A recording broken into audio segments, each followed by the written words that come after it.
ಈ ಒಂದು ವಿವೇಕಾನಂದ ಶಾಲೆಯ ಕೇಂದ್ರ ಬಿಂದುಗಳು ಹಾಗೂ ಈ ತಾಲೂಕಿನ ಅಭಿವೃದ್ಧಿಯ ಹರಿಕಾರರು ಎಂದೇ ಹೆಸರುವಾಸಿಯಾಗಿರುವಂತಹ ನಮ್ಮ ಆತ್ಮೀಯ ಅಣ್ಣನವರು ಸಮೃದ್ಧಿ ಮಂಜಣ್ಣನವರಿಗೆ ನಾನು ಹೃದಯಪೂರ್ವಕ ನಮಸ್ಕಾರಗಳನ್ನು ತಿಳಿಸುತ್ತಾ, ಅದೇ ರೀತಿಯಾಗಿ ಈ ವೇದಿಕೆ ಮೇಲೆ ಆಸೀನರಾಗಿರುವಂತಹ, ವೇದಿಕೆಯನ್ನು ಹಂಚಿಕೊಂಡಿರುವಂತಹ ನಮ್ಮ ರಘುಪತಿ ಅಣ್ಣನವರು, ನಮ್ಮ ಗೊಲ್ಲಳ್ಳಿ ಜಗದೀಶ್ ಅಣ್ಣನವರು, ಇನ್ನೂ ವೇದಿಕೆ ಮೇಲೆ ಹಲವಾರು ಗಣ್ಯಾತಿ ಗಣ್ಯರೆಲ್ಲ ಇದ್ದಾರೆ.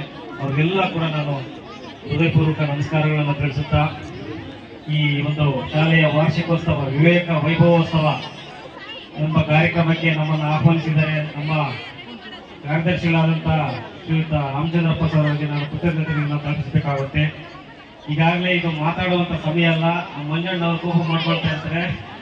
ಹಾಗಾಗಿ ಈಗ ಎಲ್ಲ ಕೂಡ ಮಂಜಣ್ಣವರು ಆಗ್ಲೇ ಹೇಳ್ತಾ ಇದ್ರು, ಎಲ್ಲ ಮಕ್ಕಳನ್ನ ವೀಕ್ಷಿಸೋಣ, ಇವಾಗೆಲ್ಲ ನಾವೆಲ್ಲ ಮಾತಾಡೋದು ಬಿಟ್ಟು ಮಕ್ಕಳ ಒಂದು ಸಾಂಸ್ಕೃತಿಕ ಕಲೆಯನ್ನು ಎಲ್ಲರೂ ವೀಕ್ಷಿಸೋಣ ಅಂತ ಹೇಳ್ತಾ ಇದ್ರು. ಅದು ಅವರ ದೊಡ್ಡ ಗುಣ. ಅವರು ಶಾಲೆಗಳ ಮೇಲೆ ಇರುವಂತಹ ಪ್ರೀತಿ, ಮಕ್ಕಳ ಮೇಲೆ ಇರುವಂತಹ ಪ್ರೀತಿ ನಾವು ಈಗಾಗಲೇ ತಾಲೂಕಿನಾದ್ಯಂತ ನೋಡಿದೀವಿ. ಎಷ್ಟೋ ಶಾಲೆಗಳನ್ನು ಕೂಡ ಅವರು ಕಟ್ಸ್ಕೊಟ್ಟಿದ್ದಾರೆ.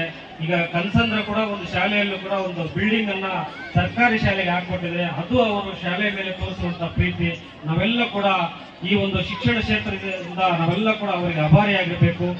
ಯಾವುದೇ ಶಾಲೆಯ ಒಂದು ಕಾರ್ಯಕ್ರಮಕ್ಕೆ ಕರೆದಾಗ ಅವರು ಎರಡನೇ ಮಾತಿಲ್ಲದೆ ಕಾರ್ಯಕ್ರಮಕ್ಕೆ ಬಂದು ವೀಕ್ಷಣೆ ಮಾಡಿ, ಮಕ್ಕಳ ಒಂದು ಆಟ ಪಾಠಗಳನ್ನು ವೀಕ್ಷಣೆ ಮಾಡಿ ಅವರಿಗೆ ಶುಭ ಕೋರ್ತಾರೆ. ಅಂತ ಮನಸ್ಥಿತಿ ಇರುವಂತವರು. ಸೊ ನಾವೆಲ್ಲ ಕೂಡ ಈಗ ಮಕ್ಕಳ ಒಂದು ಸಾಂಸ್ಕೃತಿಕ ಕಾರ್ಯಕ್ರಮಗಳನ್ನ ನೋಡೋಣ, ಆನಂದಿಸೋಣ. ಅವರಲ್ಲಿ ಅಗಾಧವಾದ ಶಕ್ತಿ ಇದೆ. ನಾವೆಲ್ಲ ಇಷ್ಟೊತ್ತಿಗೆ ನೋಡಿದೀವಿ, ಇನ್ನೂ ಹಲವಾರು ಕಾರ್ಯಕ್ರಮಗಳು ಅವರಲ್ಲಿ ಇದಾವೆ. ಅದೆಲ್ಲ ಕೂಡ ಸ್ಟೇಜ್ ಮೇಲೆ ನಾವೆಲ್ಲ ನೋಡುವಂತ ಸಮಯ.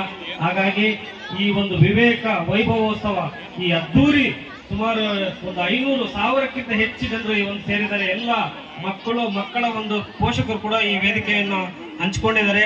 ನಿಮ್ಮ ಮಕ್ಕಳನ್ನ ಯಾವುದೇ ರೀತಿ ಚಾಚು ಚಪ್ಪದೆ ಪ್ರತಿಯೊಬ್ಬ ಮಗುವನ್ನು ಕೂಡ ಶಾಲೆಗೆ ಕಳಿಸ್ಬೇಕು ಅಂತ ಹೇಳ್ತಾ, ಈ ಒಂದು ಕಾರ್ಯಕ್ರಮದ ನಿಮಿತ್ತ ನನಗೆ ಈ 2 ಮಾತನ್ನ ಮಾತಾಡಲು ಅವಕಾಶ ಕೊಟ್ಟಂತ ಎಲ್ಲ ಪುಟಾಣಿ ಮಕ್ಕಳಿಗೂ ಪೋಷಕರಿಗೂ ವೇದಿಕೆ ಮುಂಭಾಗದಲ್ಲಿ ಎಲ್ಲ ಗಣ್ಯರಿಗೆ ವಂದಿಸುತ್ತಾ, ಮತ್ತೆ ಎಲ್ಲ ಶಿಕ್ಷಕ ಬಳಗದವರಿಗೂ ಕೂಡ ವಂದಿಸುತ್ತಾ, ತುಂಬಾ ಅದ್ದೂರಿಯಾಗಿ ಒಂದು ಕಾರ್ಯಕ್ರಮವನ್ನು ಆಯೋಜಿಸಿದ್ದೀರಾ. ಯಾವುದೇ ಅಡುಕು ತೊಡಕುಗಳಿಲ್ಲದೆ ತುಂಬಾ ಚೆನ್ನಾಗಿದೆ.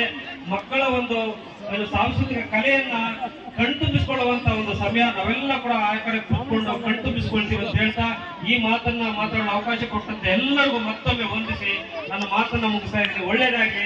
ಜೈ ಹಿಂದ್, ಜೈ ಕರ್ನಾಟಕ.